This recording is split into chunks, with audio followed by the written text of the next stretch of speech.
Olá, Bia, boa noite. Carla, olá, Rai, seja bem-vindo. Silvia, Rê, olá, pessoal, boa noite. Sejam todos bem-vindos e bem-vindas. Iniciando aí a nossa transmissão já em ponto para a gente aproveitar o máximo possível. Encaminha aqui a live aí para seus amigos, suas amigas. Vamos aproveitar que hoje tem muito conteúdo. Nossa convidada já está online.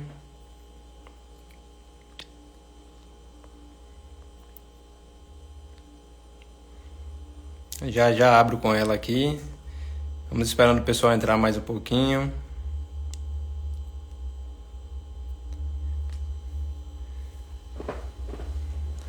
Olá, Pati, Luísa. É o Lucas. Boa noite, sejam bem-vindos. O áudio tá bom, pessoal? Me dá um retorno aí de áudio, de vídeo.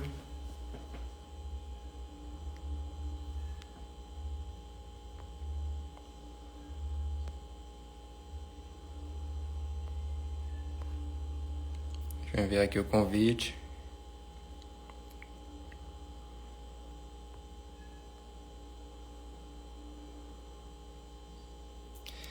Enviando aí agora, Rai.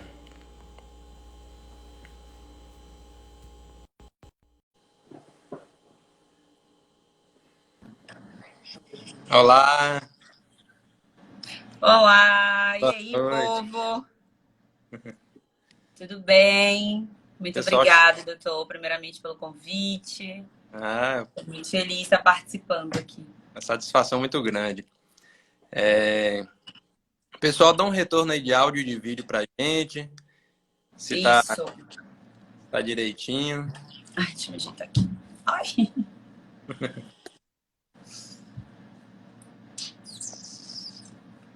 O pessoal tá entrando ainda aí. O áudio, vê se o áudio tá saindo legal. Tá ótimo, a gente já tem um retorno aí já. E aí, povo? Olha, eu não costumo muito fazer live, por incrível que pareça. Não tenho esse costume de fazer. Então, para mim, é como se fosse novo, né? Tá conversando assim.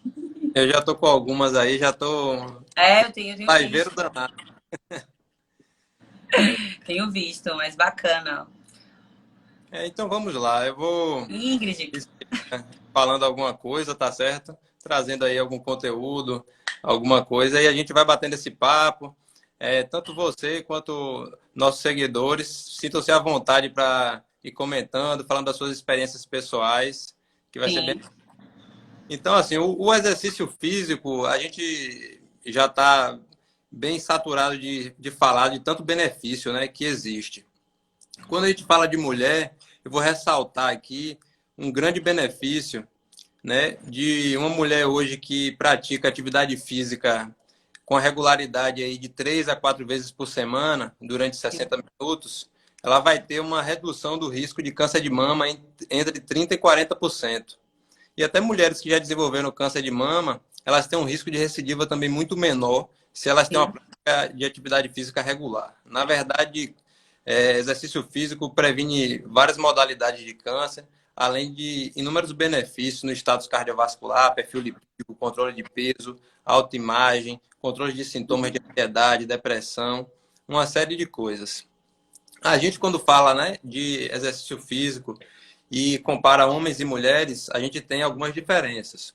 E essas diferenças são prioritariamente hormonais, mas a gente tem todo um conjunto mecânico, fisiológico, sim. psicológico, tudo bastante diferente. Hoje é uma grande oportunidade de a gente citar uma situação, Rai, que ela é bastante preocupante e que é importante que todas saibam. Existe uma condição que foi descrita em 92 chamada a Tríade da Mulher Atleta, que compõe né, caracteriza-se por uma síndrome que pode levar a eventos graves, né, relacionados às mulheres esportistas. Isso inclui mulheres jovens, né, as quais a gente imagina que nunca possa haver algum tipo de problema, e mulheres de alto rendimento no esporte.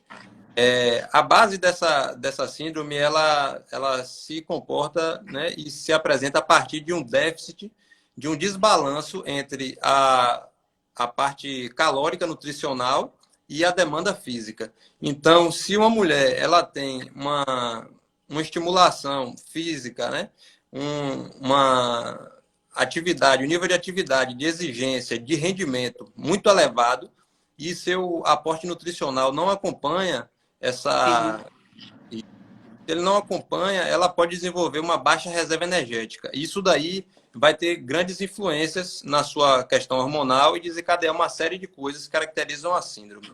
A outra possibilidade é de que essa mulher ela tenha um transtorno alimentar como anorexia ou bulimia. Isso é Sim. um que às vezes some da mídia, né? Às vezes retorna, Mas é e muito frequente, né? mas sempre está por perto, né? Sempre a gente tem que estar de orelha em pé para estar, né, ao nosso redor percebendo isso, nas pessoas que a gente gosta, nas pessoas que são nossos, Sim, porque pode acontecer com qualquer um. sim. E aí, o que acontece? Quando a gente tem esse desbalanço energético, né, o organismo feminino, ele vai ter uma hipoestimulação do eixo gonadotrófico hipotalâmico, que é basicamente o estímulo hormonal para a liberação de estrogênios, para modulação do ciclo menstrual. E o que é que vai acontecer? Você vai ter um ciclo, o ciclo fisiológico da mulher, ele depende de um pico de estrogênio que ocorre na fase pré-ovulatória e ovulatória. E Sim. depois você tem uma fase lútea, que é uma fase já mais progestínica. E aí, com um déficit da reserva energética, a mulher ela não consegue fazer esse pico hormonal de estrogênio, e aí ela começa a ter uma série de alterações do metabolismo ósseo, né, que podem levar à osteoporose, aumenta maior risco cardiovascular. Então, uma mulher jovem com possibilidade de eventos cardiovasculares, com possibilidade de fraturas por estresse, que podem culminar em fraturas tipo convencionais mesmo, e osteoporose.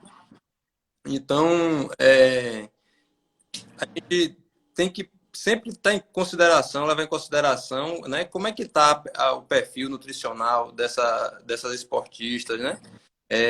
Eles estão paralelos com o nível de exigência, né? Quais são os sinais de alerta assim que a gente tem que ter para esse tipo de coisa? Mulheres que têm uma alta exigência, né?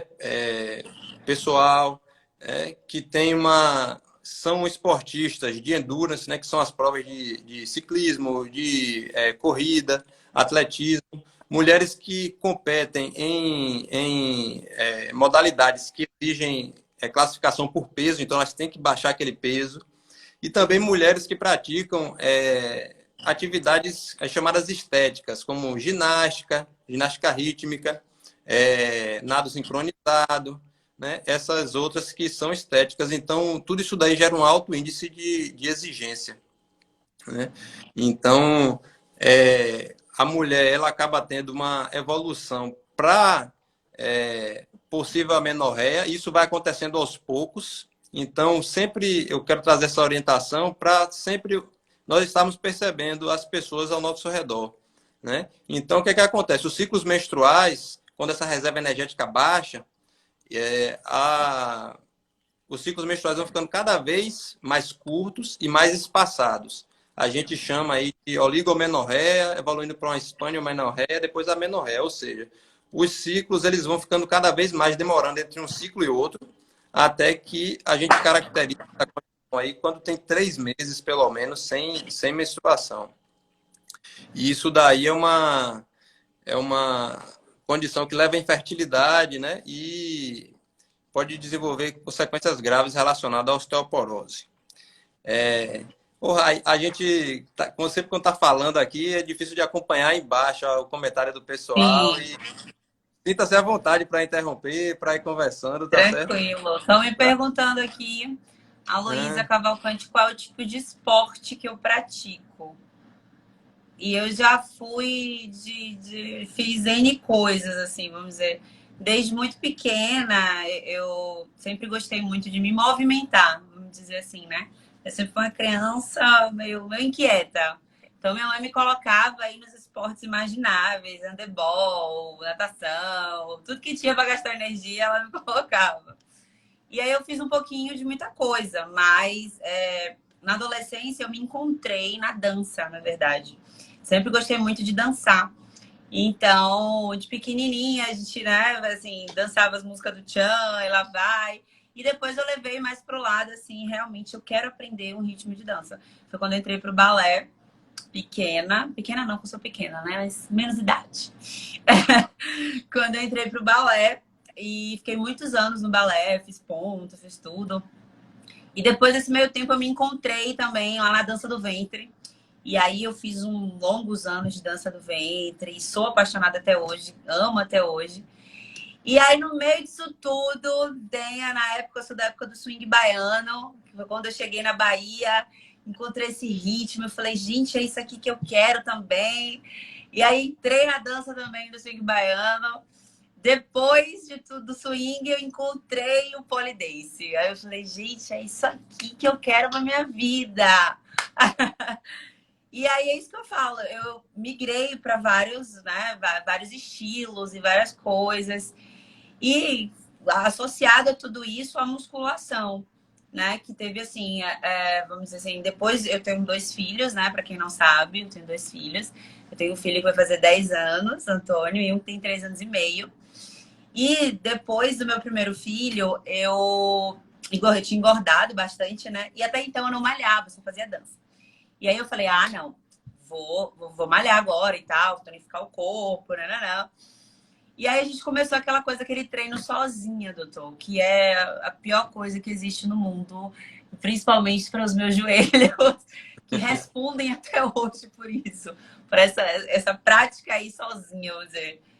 E eu treinei muito tempo sozinha, logo no início que eu comecei a treinar e até entender a real importância de um profissional, né, e de todo um acompanhamento. Mas, assim, por exemplo, hoje, doutor, eu vou pausar aqui, porque estão pedindo para você sorrir para ver seus dentes. Porque diz que seus dentes é branco. Eu não aguento com essa mulher, gente. Eu amo. A Cecília aí, um abraço para Cecília. Olha o olho dele. Menino, doutor, fez sucesso babado, velho. Enfim. E aí tem outra pergunta. Se eu treinava no período da gravidez. Minha gestação foi muito ociosa. Então, eu só fazia comer. No primeiro filho, eu engordei 21 quilos. No segundo, eu engordei 34. Então, assim, para ter o corpo que eu tenho hoje, sem cirurgia, foi muita ralação, muito treino, muita dieta e tudo, graças a Deus, agora com acompanhamento. E estamos falando, né, de tudo isso. Estou falando do meu doutor aí, do meu ortopedista, que está cuidando aí de toda essa parte. Todos os estragos que eu fiz nesses anos, né, doutor? A gente vai tirar de letra. Esse período que você falou assim de gestação é até importante, uma dica para as meninas sempre estarem estimuladas para fazer exercício físico. Existem estudos que mostram que mulheres que iniciam exercício físico desde um ano antes da gestação, elas vão ter muito menos risco de complicações durante a gestação.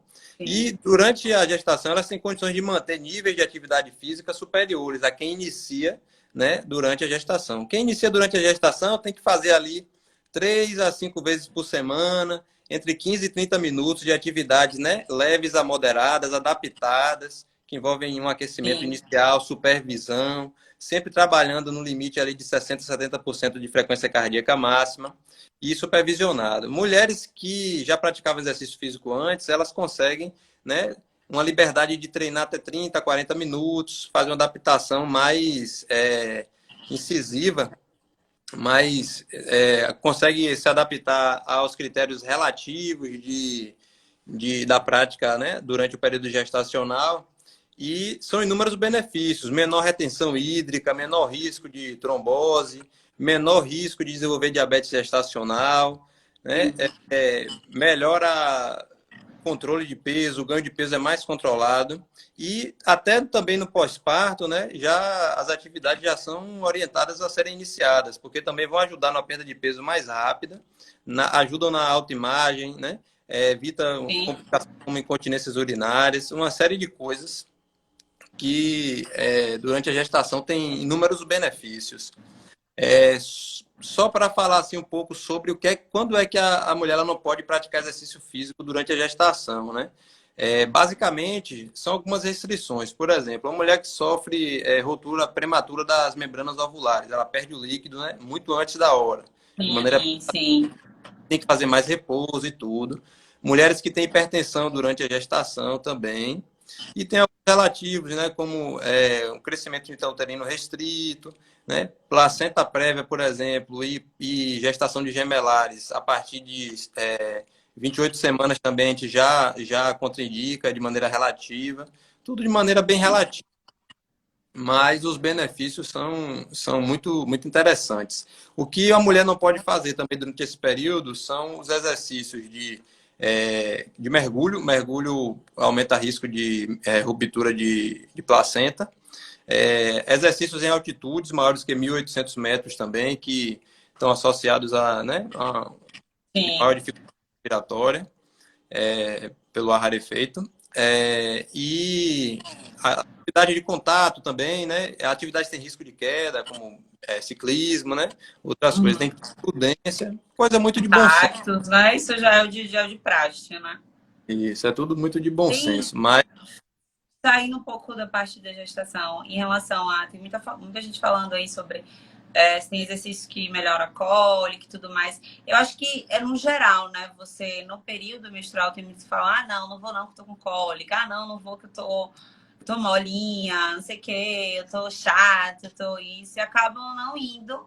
Mas o se movimentar, no caso, já melhora muito, já ajuda muito, né, doutor? com certeza. Se a gente comparar mulheres e homens, né, a gente vai ver que para a mulher o que mais vai incomodar é a questão a gente chama de dismenorreia, que é a cólica, ou a Sim, própria TPM, que é uma síndrome pré-menstrual. A cólica por si só, né, isso é controverso, é relativo, questões de sensibilidade variam muito de uma mulher para outra. Né? Mas não tem incidência maior na atleta, por exemplo, de cólica ou de coisas do tipo, e está comprovado que o exercício físico, né, a liberação de beta-endorfinas, ela faz com que amenize os sintomas de dor. Então, o exercício sim. físico trata a cólica de alguma maneira. Uhum. Já os exercícios em nível de competição e tudo, mulheres que têm TPM, isso daí prejudica o desempenho. Mas dizer assim, que durante o período das fases menstruais vai ter, por exemplo, maior consumo de oxigênio, ou vai ter alterações de hemoglobina, Sim, maiores, algo relacionado a questões musculares, não vai ter, né? Em teoria, não tem. Tem mais essas questões. A síndrome pré-menstrual, ela já ultrapassa os limites físicos, passa a ser algo relacionado à ansiedade, né? A, a alterações de hipersensibilidade, ao estresse, alterações do humor também, fadiga também. sim. Então, daí pode atrapalhar a performance. E aí, tudo isso daí pode ser colocado durante o acompanhamento ginecológico e tudo, para a escolha dos métodos anticonceptivos, né? Uhum. Então, hoje a gente tem que ter uma anticoncepção especial para mulher atleta, mulher de alto rendimento. A gente Exato. a gente sabe que hoje é, é, isso daí influencia, né? É muito frequente. A gente Muito. tem estudos que entrevistaram mulheres atletas e até 2/3 delas falam que sofrem uma perda de desempenho de maneira bem significativa durante esses períodos.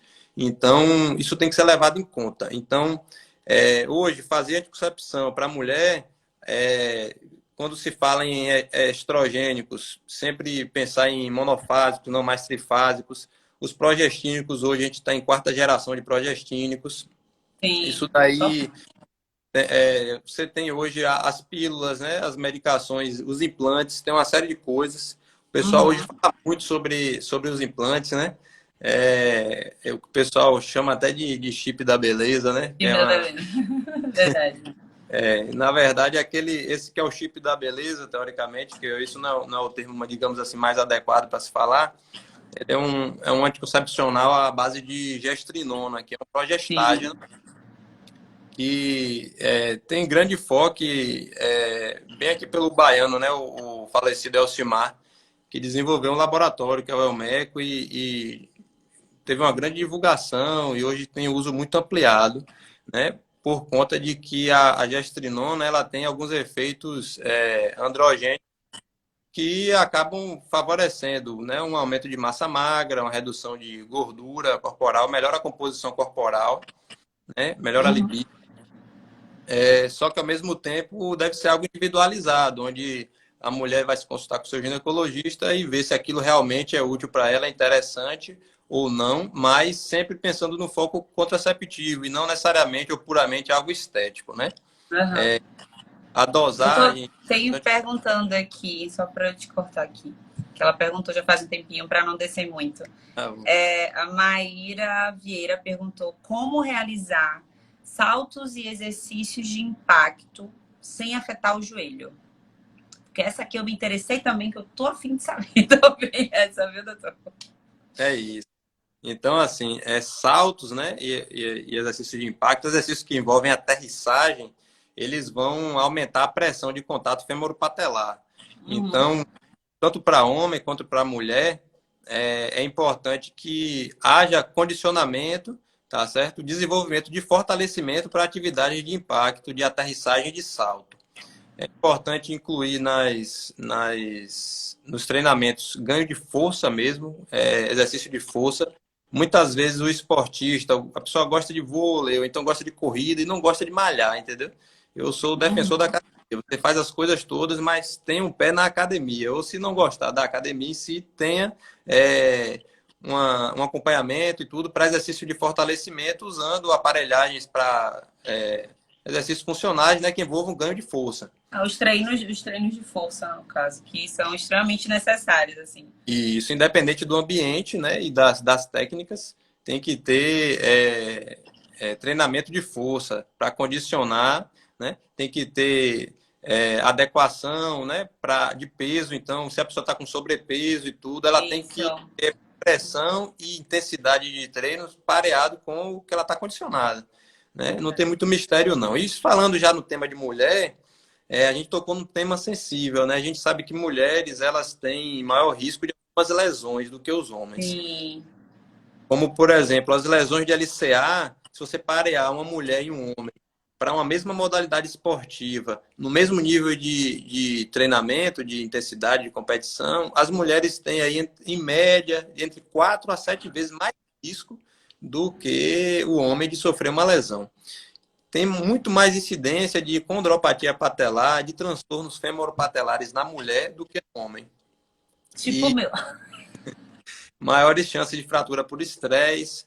É, e, e assim, voltando aí nesse ponto da condropatia patelar, a gente verifica que, na verdade, tem alguns condicionantes que são mais comuns nas mulheres, como o valgismo do joelho, que é ao formato, alinhamento da perna, seu joelho mais um encostando um pouquinho no outro e os pés mais afastados. Isso daí favorece a gente chama de trekking patelar, que é o deslizamento da patela, né, sobre a cartilagem do fêmur. Então, favorece um deslizamento menos otimizado.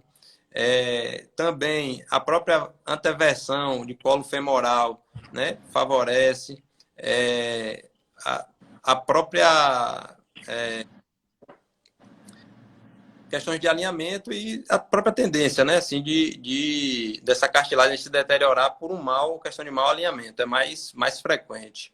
Então, tem que ter isso em consideração, fazer sempre as avaliações de fatores predisponentes, né? Às vezes, outro fator também é um hipertensionamento de retináculo lateral na patela, a inserção do tendão patelar também mais lateralizada, né, que seria uma tíbia, uma inserção tibial mais rodada externa. Então, tudo isso daí favorece. Quando a gente fala de LCA, por exemplo, as mulheres têm uma incisura intercondilar mais estreita, tem uma secção transversal de LCA também menor do que a dos homens. As mulheres têm gestual de se comportar fazendo mais valgo dinâmico, que é um comportamento de flexão de joelho, onde ele se desalinha durante a movimentação. Então, são vários Falar fatores. nisso aí que você está falando, a Luísa perguntou aqui que mulher costuma fazer muito exercícios de agachamento para fortalecer glúteo, perna e tudo mais, aquela história do bumbum na nuca, né, que a gente fala. E aí ela tá perguntando que essa repetição, ela é prejudicial aos joelhos?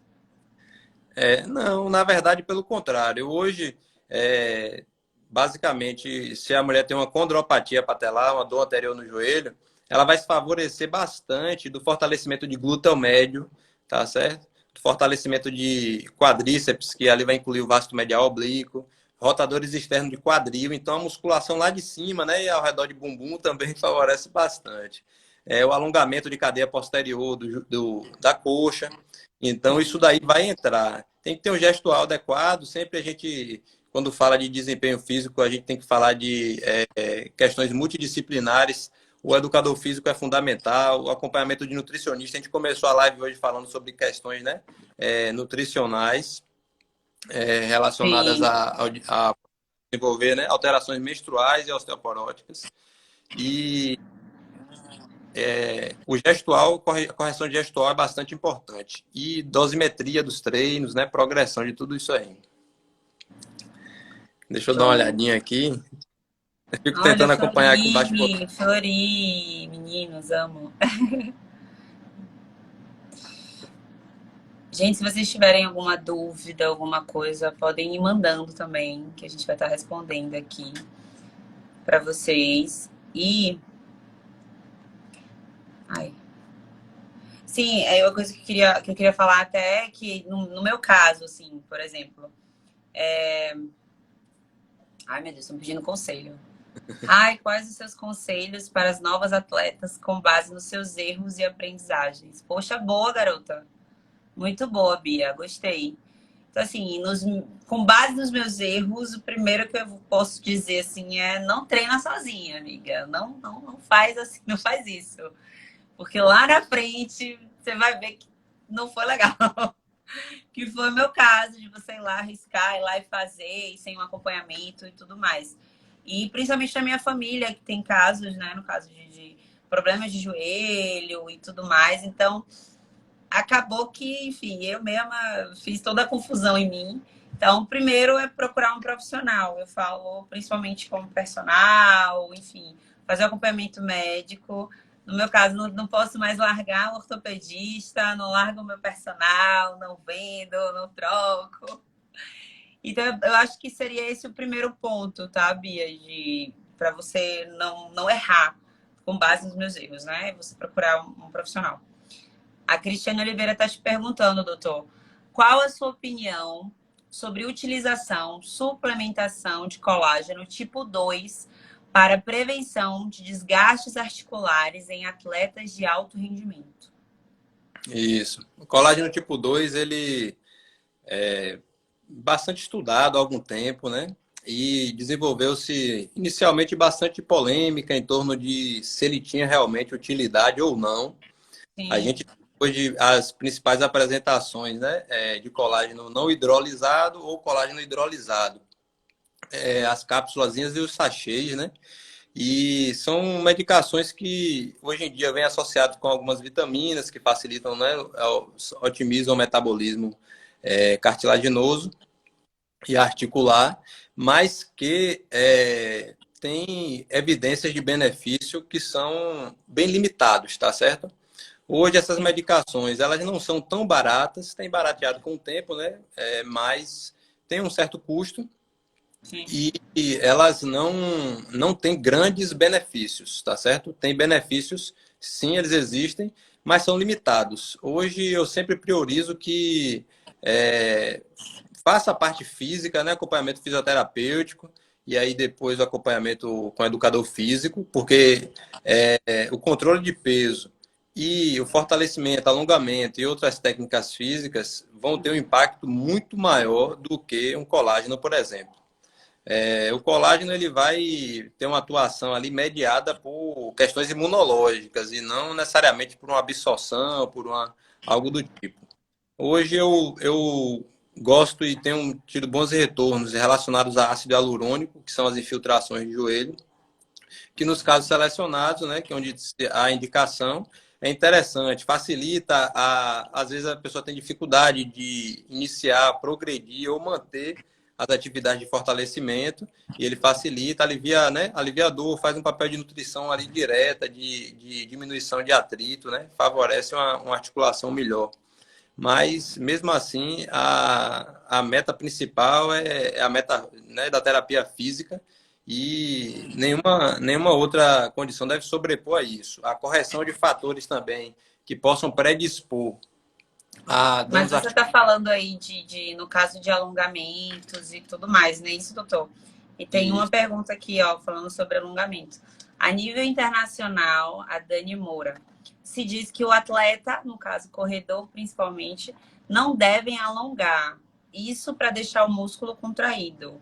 Pergunto, você pode falar sobre alongamentos em que ajuda a nível ósseo? Na verdade, é porque assim, a ciência fica estudando o que é que realmente tem utilidade ou não. Por exemplo, quando a gente fala, é, é bom se alongar antes de iniciar atividade física, né? A gente tem que Sim, pensar que é claro que é bom. Você alonga e tudo ali, aquilo ali vai evitar uma lesão. Só que tá. quando estudou-se isso, né, com critérios científicos, percebeu-se que alongar antes do exercício, isso daí não diminui a incidência de lesão. Quem chega na academia e, por exemplo, vai para qualquer atividade física e não alonga antes, tem a mesma incidência de lesão de quem se alonga. Parece assim, controverso. Isso daí, quando surgiram essas informações, surgiram novas pessoas estudando para ver se realmente confirmavam. E hoje a gente tem um consenso de que realmente se alongar antes não favorece a diminuição de lesão. Eu, por exemplo, eu gosto de me alongar antes, né, dos exercícios. Por quê? Porque ali eu me testo, eu vejo como é que tá, eu sinto minha musculatura, se está dolorida, entendeu? Se tem algum ponto ali que está, né, tendendo à rigidez. Eu me conheço antes de iniciar o exercício. Ali eu vou saber se eu vou entrar bem, né, forçando mais, ou vou tentar mudar meu treino, Sim. né, para algo que não vá forçar. Para mim, hoje, alongamento serve como assim um termômetro, um autotermômetro, né? No caso, Então, antes. E alongar depois. Ajuda em algo? é isso, assim, a gente fala que alongamento está relacionado a bem-estar. Então, assim, quem gosta de alongar deve manter seu alongamento, deve fazer, independente de benefícios diretos ou de evitar ou diminuir lesão, porque assim não tem comprovação nenhuma de que vai mudar alguma coisa em relação à lesão, tá certo? Sim, Mas é eu isso. A gente está recomendo falando de lesão em si, né? de lesão muscular, lesão tendinosa, né? Não muda. Já o aquecimento tem que fazer direitinho. Você, quando começa a aquecer, começa a distribuir, né, oxigenação, você vai dilatando Sim, os vasos na musculatura, isso daí diminui lesão. Isso é perfeito. importante. Então, são duas coisas que eu gosto de fazer e recomendo. Cris Brastética perguntou: afinal, a aplicação no joelho é boa ou ruim para quem tem desgaste de cartilagem? Pode ser boa, sim, certo? Uma coisa que entra ali para fazer nutrição, né? Para fazer lubrificação, diminuição de atrito, né? Que é um biológico, né? Algo minimamente invasivo, potencial de complicação remoto. Então, é benéfico, sim. O que tem que ser feito é avaliar fator predisponente. É uma coisa que eu bati na tecla na minha última live, até que foi com o Marcílio, e que, né, eu sempre gosto de falar, tem que identificar né, o que é que está por trás disso daí. Muitas vezes você vai apenas mudar um gestual durante sua prática esportiva e corrigir questões de valgo dinâmico e vai obter um controle de dor, entendeu? Um controle satisfatório de dor. E essa linha de desgaste diminui. O que, na verdade, muitas vezes você podia fazer uma infiltração e a pessoa continua Sim, naquele gestual, né, incorreto e não tem filtração que vai resolver esse tipo de coisa, entendeu? sim. Saí do nada, ai meu Deus. O pessoal tá bastante pergunta aí. A live boa é assim, viu? A Não, live é live para boa você quando tem pergunta. Ó, tem um perguntar. elogio aqui, ó. A Paty falou aqui que fez infiltração hoje com o Dr. Paulo e zero dor. Estava morrendo de medo. Tá vendo que o meu médico é top? Eu tô falando, rapaz, vocês não acreditam. Ó, tem uma pergunta aqui também. Rai, como você consegue manter a disciplina nos esportes? conciliar maternidade e trabalho. Miga de alma para alma, foi. Enfim. Também não sei. Uma boa pergunta, garota. Não faço a mínima ideia como é que eu consigo. Mas o que eu sempre falo, né, com as minhas seguidoras, me chamo de maravilhosonas, qual o teu objetivo, né? Primeiro, que para mim, o treinar, o me movimentar, o dançar, enfim, seja lá o que for, eu sempre gostei e eu gosto muito, me faz bem. Quando eu estou ali, às vezes eu tenho até preguiça, como todo mundo, tem gente que a gente acorda de manhã, quem diz que eu quero malhar? Gente, nem todo dia eu acordo, vou malhar, não é? Mas o benefício que aquilo vai me trazer, o quão bem eu vou me sentir, isso tudo é que vale a pena. E conseguir conciliar, por exemplo, eu tenho um horário específico para treinar, que se eu não treinar aquele horário, do resto do meu dia eu não vou conseguir treinar. Então eu tenho que ter uma disciplina de saber que, poxa, aquilo me faz bem, vai fazer bem para o meu corpo, vai fazer bem para minha cabeça, principalmente. Às vezes eu uso muito treino como para mim uma terapia. Eu tô ali, eu esqueço dos problemas do mundo, eu me concentro ali e vai. Então é mais ou menos isso, você conseguir conciliar. Nós mulheres, né, a gente, né, se chama, se intitula de Mulher Maravilha, e é verdade, a gente conseguir fazer tudo isso com a TPM, com uma cólica, que a gente tem baixa de hormônio, baixa disso, baixa daquilo. É tudo tão complicado, tão mais difícil pra gente, a gente conseguir. Ah, garota, você é a vencedora real. E eu sei que você também consegue fazer tudo isso ao mesmo tempo, sem dúvida alguma. Viu? Show de bola. Ó, a Mariana tá perguntando, Mariana Dantas Nutri tá falando aqui que muitos médicos ainda fazem a prescrição de colágeno tipo 2 no caso de condromalácia. E tá perguntando aqui se tem o mesmo efeito. O colágeno tipo 2 eu ofereço. Olha só, assim, né? Falando da minha prática pessoal, isso é opinião pessoal, tá bom? Eu prescrevo e sempre falo assim, ó, você vai comprar uma medicação que vai te custar aí uns cento e pouco, cento e tanto, dependendo da marca, por mês. E que tem, assim, um benefício cientificamente comprovado, existe, né? Só que é baixo, entendeu? Então, assim, cabe no orçamento, né? Se você está numa situação que aquilo ali é confortável para você, acho que vale a pena fazer. Eu só acho que não vale a pena você tá num aperto, né? A situação que a gente está de crise, né? E deixar de investir, né? De ter um personal, de ter um treinamento de academia funcionado, né? De estar praticando atividade, estar frequentando a fisioterapia, estar se organizando para isso, para gastar com colágeno, entendeu? Então, se é cômodo, sim, vale a pena, entendeu? Sim. Mas não é a grande medicação. Há um apelo muito grande da indústria. Então, é por isso que as pessoas sempre surgem pergunta de colágeno, entendeu? Eu prescrevo, é bom, faz bem, mas não é nenhum milagre, entendeu? Então, tem que botar na Vai ser uma cabeça. soma de fatores, né? Para ele poder E ajudar mesmo. para quem tem um problema difícil, que não tem soluções mágicas, né? O que vem de ajuda é positivo. É que nem você querer, vamos supor assim, nossa, eu vou emagrecer só, sei lá, só treinando, eu vou emagrecer, não fazer uma dieta, eu vou perder peso dessa forma. É uma soma de fatores. Você vai fazer uma dieta, você vai, né, fazer uma reeducação alimentar, e aí você vai treinar, você vai se exercitar, e aí você vai ter uma perda de peso, e aí você vai fazer outras coisas associadas para conseguir. Eu acho que é basicamente a mesma coisa. Só o colágeno e você não fazer mais nada não vai resolver, né? É isso. As pessoas às vezes acabam tendendo a isso. É por isso que eu sempre dou logo uma cortada em colágeno. Logo uma... A indústria é muita propaganda. Segura a onda, garota. A Bia fez uma pergunta aqui sobre cuidados preventivos para osteoporose na mulher. Eu acho essa pergunta muito válida, entendeu? Porque assim, o pessoal tá fazendo ruído aí, porque Bruce tá aqui pegando fogo. Tá quase de botando a casa abaixo aqui. Tá, o áudio tá bom aí? Tá tranquilo. E parece que tá tudo calmo. O Bruce tá aqui, rapaz, na sala, botando a casa abaixo. Normal. Então vamos lá. Eu até desconcentrei aqui. Então, assim, Sabia. a mulher ela chega no pico de densidade óssea mais ou menos com 30 e poucos anos. Depois disso, a cada ano que passa, vai perdendo densidade óssea, né? Por questões hormonais e questões, né, de tendência em geral. Só para saber, e qual é o parâmetro no caso dos homens? Homem vai começar a ter problema com osteoporose, né? Tendências de perda de densidade óssea de maneira mais expressiva depois de 65 anos, entendeu? Então é Nossa, por que isso. justo! 30 anos aí de diferença. Muito injusto, tá errado.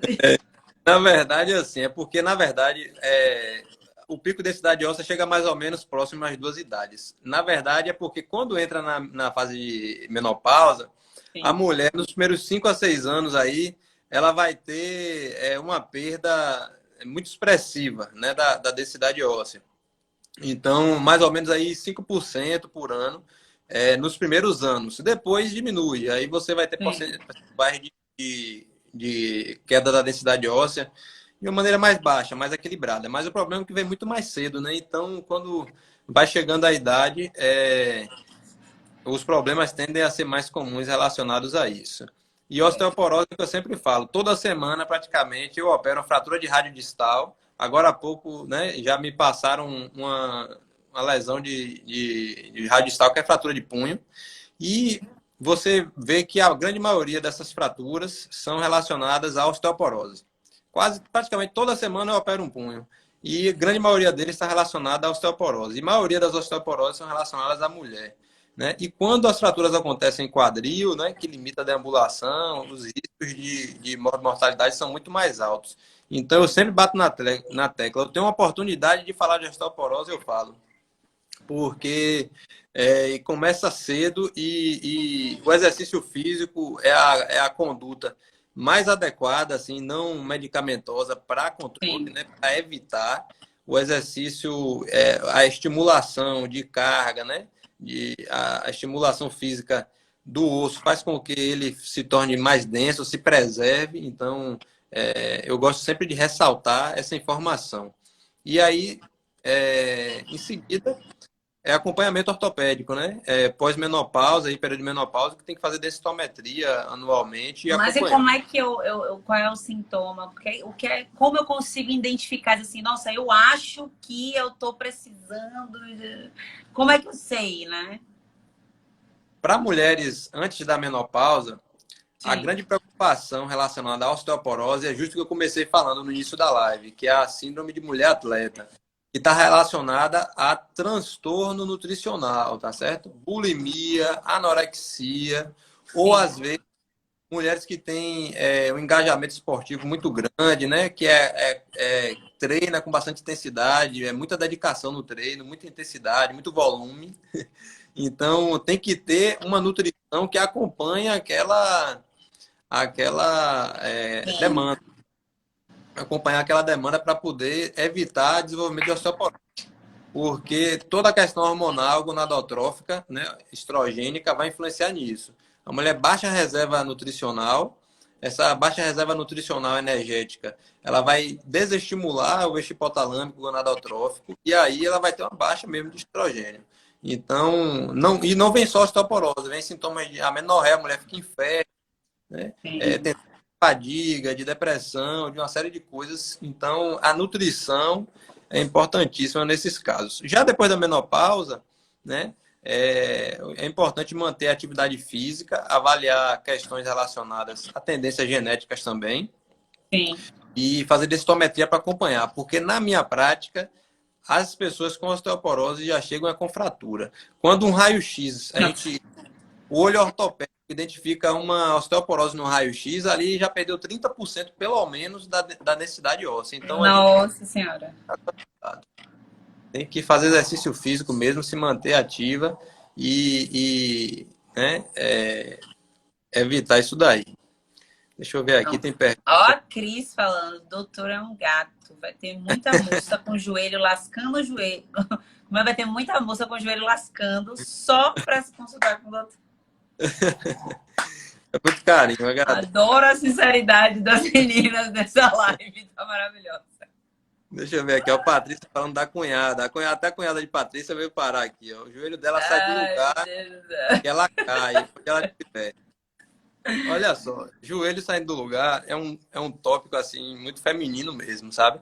Igual eu falei no começo, né, que mulheres têm maiores incidências de lesões de ligamento, né, fraturas por estresse, a parte patelofemoral também é predominantemente alta nas mulheres. Então, o joelho sai do lugar, né? Que no caso ela quer dizer sair do lugar, é a patela. É muito Sim. frequente. O que é que acontece? Né? Aquela mulher ela tem uma alteração anatômica ali relacionada àquela patela, que pode ser uma displasia de tróclea ou de patela, uma inserção tenopatela lateralizada, hipertensionamento retinacular, É alterações de muito vesícula. nome complicado. É muita coisa, entendeu? Valgismo, patela alta, então uma série de coisas que pode estar ali acontecendo. Isso favorece a luxação por uma predisposição, né, anatômica ali, que é mais comum na mulher. Sim. Sofre luxação da patela, aí de repente vai sentir aquela dor, em joelho incha, coloca a patela no lugar, vai para fisioterapia, que é o protocolo, aí compensa, né? Aí depois lá na frente luxa de novo. Aí mesma coisa. Aí lá na frente luxa de novo. Então, assim, a mensagem é que geralmente quando ocorrem mais de duas luxações na patela, vai acabar precisando de cirurgia. Tá certo? Então, a cunhada aí de Patrícia tem que fazer uma avaliação e parar de ficar luxando essa patela, porque senão vai ter uma degeneração da cartilagem e é melhor, né, se preservar de uma queda, um risco até de uma fratura, né? Ô, doutor, eu tenho uma dúvida em relação à cirurgia no joelho. Dizem as más línguas, as pessoas que já fizeram cirurgia no joelho, que depois que faz a primeira cirurgia no joelho, o joelho nunca mais é o mesmo, que esqueça fazer muita coisa, que, enfim, não volta pro lugar. É verdade isso? Realmente, você faz a cirurgia no joelho, esqueça o que você já fazia antes, você não vai fazer mais? Não, olha só, é variável. É igual, por exemplo, eu fico, né, fazendo live e tudo, o pessoal fala, rapaz, você fica se expondo, cirurgião e tudo. Porque assim, quando a gente tem resultado bom, a gente tem 100 resultados bons. Tá todo Sim. mundo em casa. Paciente meu, esses dias eu tive um retorno de uma paciente que operou o punho comigo, aí com poucos dias ela disse que estava andando de bicicleta e aí sumiu. Outro dia um paciente teve uma fratura de úmero, quando voltou no consultório, foi depois de uns 3 meses, aí falou, rapaz, eu falei, rapaz, eu tava preocupado com você, você sumiu, velho. Já tava aqui desesperado, eu fico pedindo para Renata, né, que me acompanha no dia a dia. Liga, procura telefone, vamos saber que esse povo. Aí aparece, rapaz, doutor, eu operei, parece que nem operei nada. Eu falo, rapaz, graças a Deus. Mas assim, resumindo, quem tem um bom resultado desaparece. Tem um Fato. resultado e pode saber que vai aparecer toda semana lá. Os pacientes mais difíceis, né, mais complexos, eles estão lá o tempo todo. Então ele vê mais pessoas, conversa. Então, às vezes, cria um estigma de que algumas cirurgias têm resultados ruins e tal, e não é necessariamente assim. Às vezes, uma pessoa que tem um resultado ruim e tal, tem uma maior frequência, ela é mais notada, né? Uma pessoa que tem Sim. E um falar joelho mais que sobre vai mais isso, né? rápido, qualquer cirurgia em geral, é, segue de uma maneira mais discreta, digamos assim. Mas tem cirurgias e cirurgias. Por exemplo, igual eu te falei, uma porção de coisas que pode acontecer num compartimento femoropatelar. Né? Aí você falou uma série de termos e alterações. Então, por exemplo, hoje, se a gente tem displasias de tróclea, por exemplo, é uma coisa que já é difícil, entendeu? Então, os resultados, é, o resultado cirúrgico, as propostas cirúrgicas são mais delicadas. Né? Se a pessoa tem de repente, né, apenas uma ruptura traumática de ligamento patelofemoral medial, por exemplo, a gente reconstrói esse ligamento e as outras coisas estão em dias, essa pessoa vai ter uma evolução com previsão muito boa, né? A probabilidade é muito boa. Então varia muito, né? A gravidade da lesão, da disfunção, né? E a necessidade dos procedimentos. Quando a gente compara mais uma vez, que é o tema da live, homens e mulheres, por exemplo, a gente tem índices de retorno ao esporte após reconstruções de LCA muito maiores em homens do que em mulheres. Isso é significativamente maior. Mas muitas delas voltam em mesmo nível, digamos assim. Né? Se você compara, né, um atleta, né, de mesma categoria, mais ou menos, né, homem e mulher, que sofreu ruptura da LCA, operou e aí voltou para o esporte, os que voltam no mesmo nível, né, antes da lesão, os homens têm uma facilidade maior. Explicação eu vou ficar devendo, mas isso acontece, isso já está bem evidenciado. Os homens têm mais privilégios. Mas ainda assim, nós somos melhores. Obrigada. Com certeza. Pois é. Resumir para você, resumir tudo aí, ó. Nós somos A melhores. live. Podia acabar a live agora aí, já tá. Resumir tudo, entendeu, meninas? É o seguinte, eu vim aqui só para falar isso. Que os homens parem, porque nós somos melhores, nós temos milhões de dificuldades em tudo e conseguimos ser melhores. Olha só, que perfeito. Meu Deus. Deixa eu ver aqui. Vamos respondendo o povo. Késia, né? Doutor, meu joelho dói demais, principalmente o joelho direito, e faz uma zoada, parecendo que tá quebrando, né? Eita, Tem gente que fala do croque-croque, né? sou Tem gente, crocante. às vezes, fala até que ocorre até estalido, né? Dependendo. E o que é que acontece? São erosões, né? Na cartilagem, entre a patela e o fêmur, né? Que a gente chama de tróclea.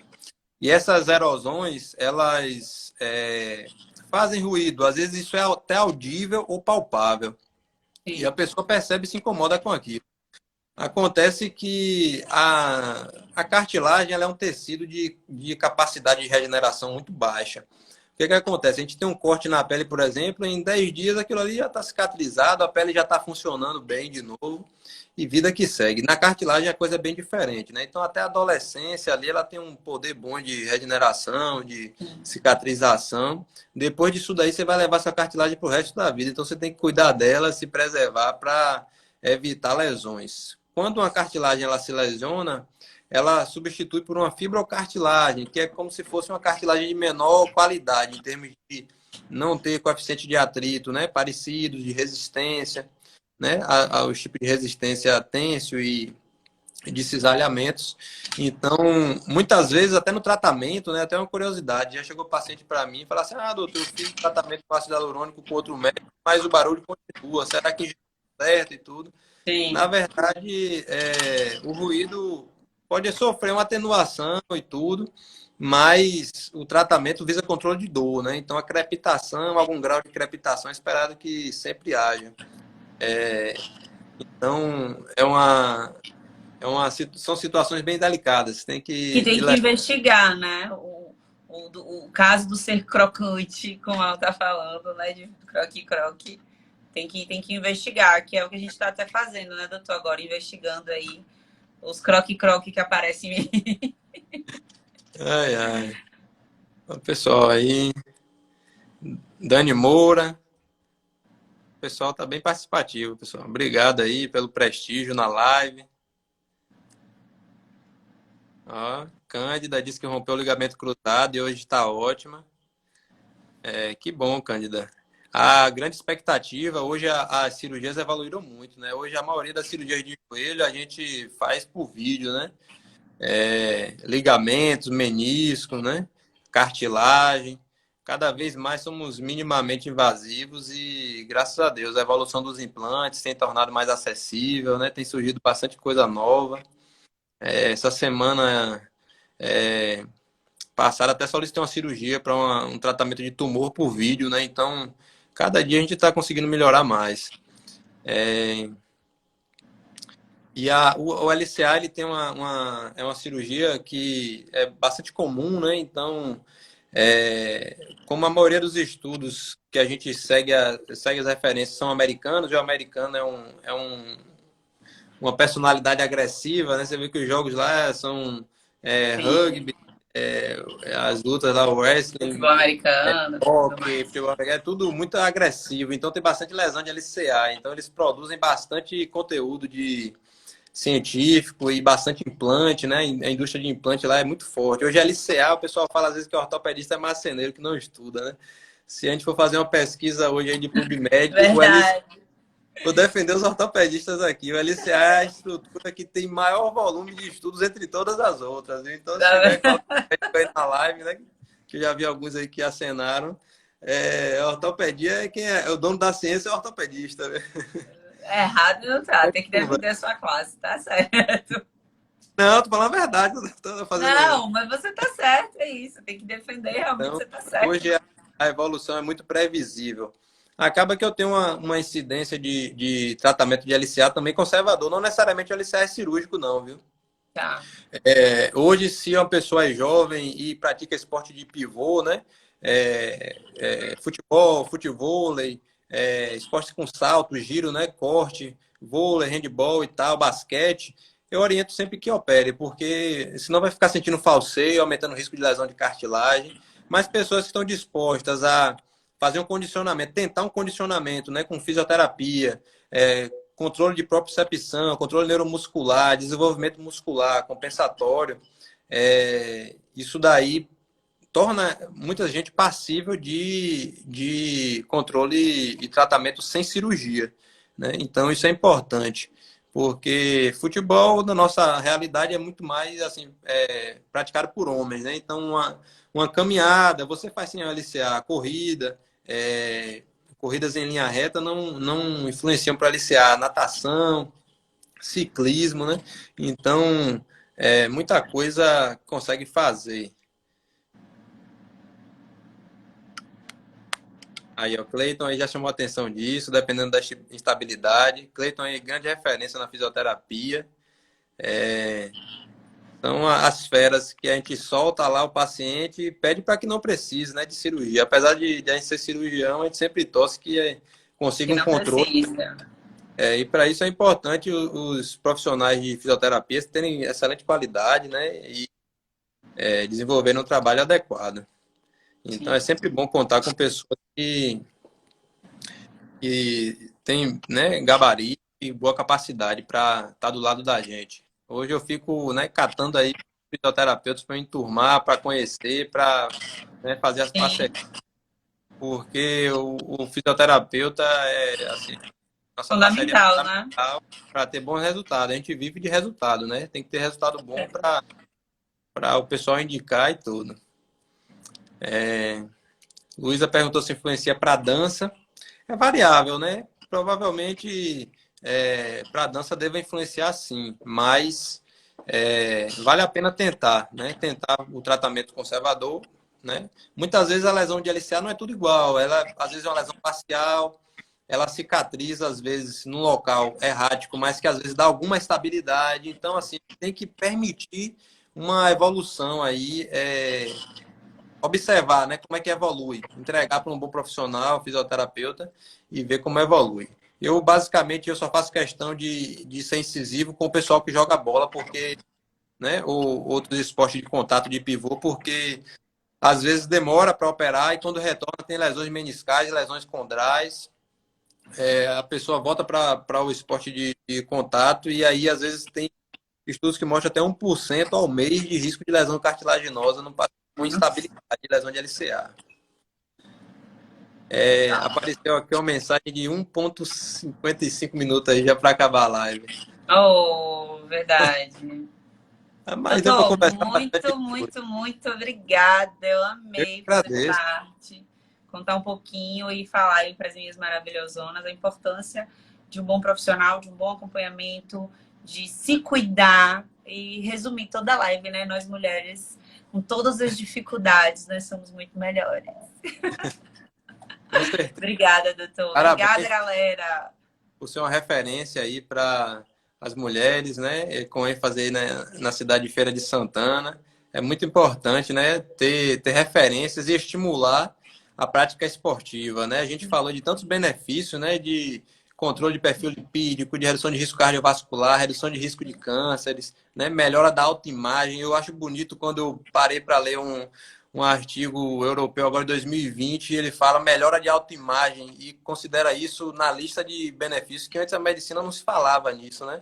Falava de Importantíssimo. coisas objetivas, então, né, autoestima, né, isso tudo está muito relacionado. Né, as questões psicológicas relacionadas à ansiedade, à depressão, né, toda a carga de estresse. Com A mulher certeza. tem passado por, né, uma evolução para maior liberdade, maior expressão na sociedade, e isso também é acompanhado de uma carga maior. Então tem que se cuidar, se sentir bem. Muito. E aí você é uma referência para isso aí, parabéns. Obrigada, é uma honra para mim, uma honra mesmo. E vamos todas lá, me sigam todos os dias, que vai ter muito treino, vai ter muito estímulo, muita mensagem bacana. Espero vocês lá comigo, coladinhas, e estimulando e fazendo junto, por favor. Tá bom, pessoal. Então tá acabando. Obrigada. Ah, Tchau, galera.